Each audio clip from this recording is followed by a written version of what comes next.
Un homme vivant en France va au Congo-Brazzaville pour aller voir ses parents et devient fou mystiquement pendant la première semaine. Histoire mystique, la team HPH.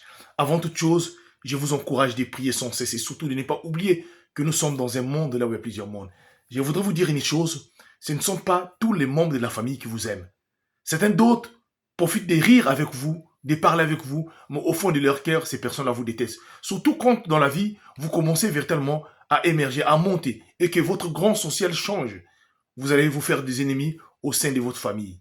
Alors, quand vous allez en vacances, soyez prudent de ce que vous mangez tous les jours. Écoutez l'histoire de ce frère qui était devenu fou à Pointe-Noire. C'est l'histoire de Franck. Franck, un jeune homme âgé de 36 ans vivant à Paris. Depuis qu'il est venu en France, ça fait 15 ans, il n'a jamais plus remis pied dans son pays d'origine qui est la République du Congo. Donc, alors, il a passé beaucoup de temps. Franck, c'était un informaticien. Il travaillait, il gagnait sa vie. Il profitait de sa vie ici, là, une vie calme ici à Paris. Voilà, après avoir passé ces années-là, un jour, Franck décide donc d'aller rendre visite à ses parents en République du Congo, plus précisément à Pointe-Noire. Mais avant que Franck puisse partir, pendant ces années-là, Franck en a profité d'améliorer les conditions de ses parents, la maison familiale qui se trouvait là-bas à Pointe-Noire, de mettre des conditions vraiment afin que ses parents puissent vivre dans de très bonnes conditions. Voilà, le temps arrivé, Franck décide donc d'aller à Pointe-Noire. Donc, il prend son billet destination République du Congo. Le vol arrivé et toute la famille qui était en République du Congo la attendait Franck à l'aéroport Agostini Neto de Pointe-Noire. Tous étaient contents.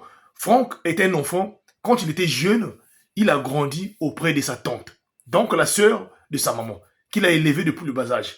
Sa maman n'était pas là, sa maman était partie, mais après que sa maman était revenue. Donc ce jour-là, quand Franck était en train de revenir, sa maman biologique était là, mais ne vivait pas dans la même parcelle que sa sœur.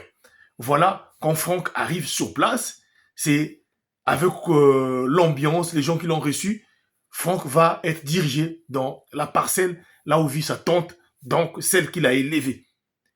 Alors, c'est là où Franck va être logé. Donc, la maman biologique de Franck ne venait que là de temps en temps. C'était vraiment un temps de fête. Voir une personne qui était partie depuis 15 ans revenir, pour eux, c'était quelque chose d'inoubliable. Donc, ce soir-là, c'était une fête. Ils ont pu tuer plusieurs animaux pour faire une fête. Et ce soir-là, ils ont toute la famille à manger. Sauf que le lendemain, juste un jour après avoir dormi, donc le lendemain, Franck a commencé à mal se sentir. Il sentait comme de la fièvre. Voilà comment sa tante, qui est la sœur de sa maman, qui va dire à Franck, certainement comme tu viens d'arriver, avec le paludisme, donc les moustiques, certainement tu as dû attraper la malaria. Donc, nous allons te préparer, je vais te préparer une portion traditionnelle que nous avons l'habitude de prendre ici pour éviter que tu tombes. Voilà, que la maladie puisse vraiment t'attaquer. Donc, la tante va faire des écorces rapidement, faire une portion des écorces et dire à Franck de consommer.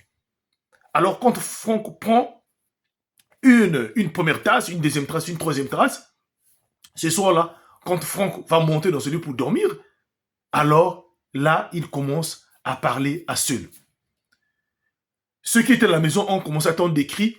Franck commence à parler à seul. Pourquoi? La tante, on arrivait, la tante, les cousins, tout le monde. Franck, sa conscience n'était plus normale. Il commence à enlever ses habits, parler, crier. Et ce qu'il disait, il voyait les gens qui venaient pour le prendre. Il ne comprenait pas. Très vite, la maman de Franck, la nuit là va être aussi, la maman biologique de Franck va être appelée. Et cette dernière va arriver là-bas. L'état de Franck était de plus en plus critique. Celui qui vient d'arriver de la France, ça fait seulement 2 jours, l'état de Franck était insupportable. La maman de Franck ne pouvait pas supporter cela. Comme c'était la nuit, donc sa maman biologique décide de dormir dans la maison, dans la parcelle, là où était sa sœur et ses neveux. Donc de passer une nuit là pour que demain matin, que la famille puisse trouver la solution, la team HPH. Alors, voilà comment la maman et tout le monde vont passer une nuit là-bas. Aucune personne ne savait ce qui est arrivé. Franck a perdu connaissance. Donc ce soir-là, pour éviter que Franck puisse échapper, les gens étaient obligés d'attacher Franck des chaînes afin qu'il puisse attendre le matin. La nuit, c'était une nuit terrible. De bruit, Franck était insupportable. Arrivé jusque le matin, la maman de Franck, connaissant un guérisseur dans le quartier, qui était aussi un voyant aussi, donc décide donc de prendre Franck et quelques membres de la famille d'emmener Franck là-bas. Mais sa tante chercha à opposer, mais la maman insista. Et voilà comment ils vont prendre Franck, ils vont mener Franck auprès de ce guérisseur-là. En arrivant chez le guérisseur, vous n'allez pas en croire ce qui va arriver, la team HPH. Le monde est méchant. La suite sera à la deuxième partie, s'il vous plaît, pour comprendre qu'est-ce qui est arrivé à Franck et comment il a fait, qu'est-ce qui est arrivé et qu'est-ce que le guérisseur à Pointe-Noire a dit à la maman de Franck. Vous allez comprendre qu'il y a certaines personnes qui nous aiment parfois, qui sont avec nous, mais qui nous détestent. La suite sera la deuxième partie, s'il vous plaît.